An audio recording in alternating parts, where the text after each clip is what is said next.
पूरी टीम के द्वारा विभिन्न पहलुओं पर जांच की जा रही है। उनके फोन का भी फॉरेंसिक जांच होना बाकी है।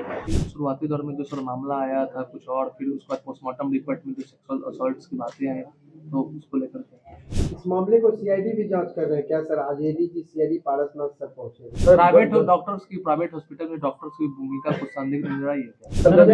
कहना है कि थाना अध्यक्ष दबाव बना रहे, क्या ये सही है सर? अगर इस तरह कोई एविडेंस आएगा तो किसी को बख्शा नहीं जाएगा। फिलहाल जो भी जांच के चल रहा है, जांच में अगर ये आता है, परिजनों द्वारा से सवाल उठाया जा रहा है अस्पताल को लेकर, मिली भगत से जो है पुलिस को गुमराह किया गया कहीं ना कहीं। पूरे समय में कहाँ कहाँ रही है, किन किन लोगों के संपर्क में आए हैं, कोई जिम्मेदार है? इतना विलंब क्यों पुलिस को जानकारी दिया गया? 9 तक प्रशांत किशोर सर पहुंचे थे, आपसे मिले सर, क्या कुछ जानकारी? पटना के शंभू गर्ल्स हॉस्टल में एक नीट छात्रा की संदिग्ध परिस्थितियों में मौत हो गई।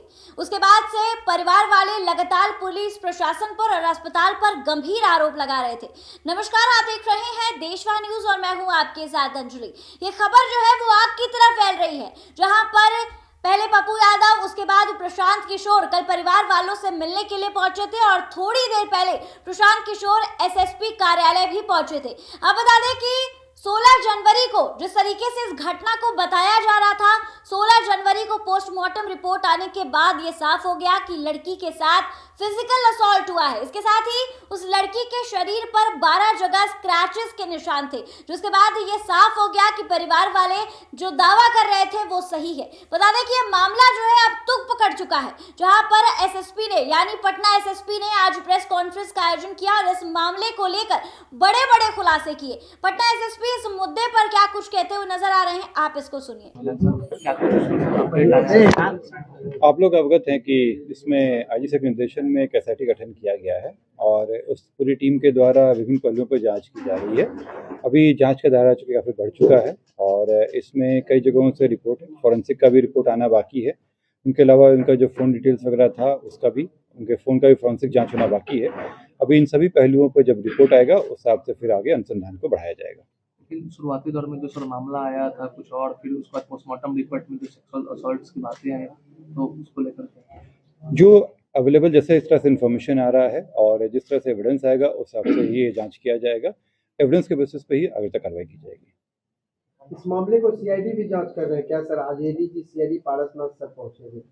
नहीं, आज इसमें जो मुख्यालय के स्तर से जो इसमें बनाया गया एसआईटी, उसी में जो एडीजी कमज़ोर वर्ग हैं वो आए थे आज, और उन जितने भी सीनियर लोग हैं उनके एक्सपीरियंस का भी इनपुट लिया गया है इसमें, क्योंकि इसमें कई ऑर्गेनाइजेशंस में फॉरेंसिक साइंस लैब भी है, इसमें एम्स से भी हम लोगों को इनपुट लेना है, कई ऑर्गेनाइजेशन से लेना है और कई जिलों तक बात फैली हुई है, तो इसलिए इसमें कोऑर्डिनेशन के रूप में कार्य कर रहे हैं। प्राइवेट हॉस्पिटल में डॉक्टर्स की भूमिका कुछ संदिग्ध नजर आई है क्या? अगर किस तरह का एविडेंस आता है और इसमें कोई भी आता है कि जो इसमें इलाज के क्रम में गड़बड़ियाँ की गई हों या बताया गलत गया हो, उस पर कार्रवाई हो। कहना है कि थाना अध्यक्ष दबाव बना रहे, क्या ये सही है सर? अगर इस तरह कोई एविडेंस आएगा तो किसी को बख्शा नहीं जाएगा। फिलहाल जो भी जांच के चल रहा है, जांच में अगर ये आता है तो क्या कुछ वहाँ पाया गया कुछ? देखिए, वो अनुसंधान का विषय है और अभी वो बता देना उचित नहीं रहेगा, लेकिन कई चीज़ों को वहाँ पे देखा गया और कई नए जांच भी दिए गए हैं। परिजनों द्वारा से सवाल उठाया जा रहा है अस्पताल को लेकर, जो प्रभात मूल्य अस्पताल है उन पर सवाल खड़ा किया जा रहा है क्योंकि मिली भगत से जो है पुलिस को गुमराह किया गया कहीं ना कहीं।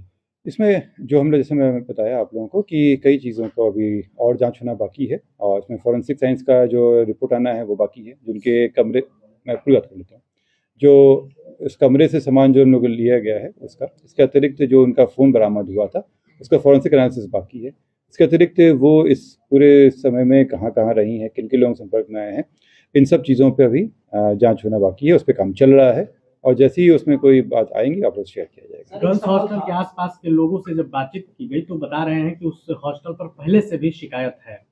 देखिए, पहले से कोई शिकायत मेरे संज्ञान में नहीं है, लेकिन जो अभी तक का घटनाक्रम हम लोगों को जानकारी मिली है उस हिसाब से हम लोग उसमें आगे काम कर रहे हैं। सर, एक सवाल था, पटना में धड़ल्ले से मकरजाल हॉस्टलों का हो रहा है और हॉस्टल को जो लोग चलाते हैं, एक पटना पुलिस की तरफ से नियमावली लागू करने की जरूरत है ताकि अगर इस नियमावली को लोग फॉलो करें तब हॉस्टल खोला जाए, क्योंकि अधिकतर इस तरह की घटनाएं होती है, शिकायतें आती है, तो इसको लेके पटना पुलिस कुछ रणनीति तैयार करेगी, नियमावली को आगे लाएगी ताकि इस तरह की घटना ना हो और शिकायतें ना मिले। इसमें जैसे मैंने बताया आप लोगों को कि ये अनुसंधान चल रहा है और जो आप कह रहे हैं वो अनुसंधान सितर है, उस पर भी, उस पहलू पे भी हम लोग काम करेंगे। फिलहाल अभी हम लोग का फोकस अनुसंधान पे है, लेकिन अगर इसके लिए कोई मानक प्रक्रिया बनानी पड़ेगी तो उस पर भी हम लोग कंसल्ट करेंगे। सर, प्रशांत घटना किशोर 6 तारीख को है, पुलिस को 9 तारीख को सूचना दिया, आखिर कौन जिम्मेदार है? इतना विलंब क्यों पुलिस को जानकारी दिया गया 9 तारीख को? 6 तारीख को जब वहाँ पे मिली थी उसका इनको हॉस्पिटल ले जाया गया था। हॉस्पिटल के बाद ही 9 तारीख को लाया गया, मेडिको लीगल केस किया गया। मेडिको लीगल केस के बाद जब पुलिस को इन्फॉर्मेशन मिली तो कांड दर्ज कराया गया है।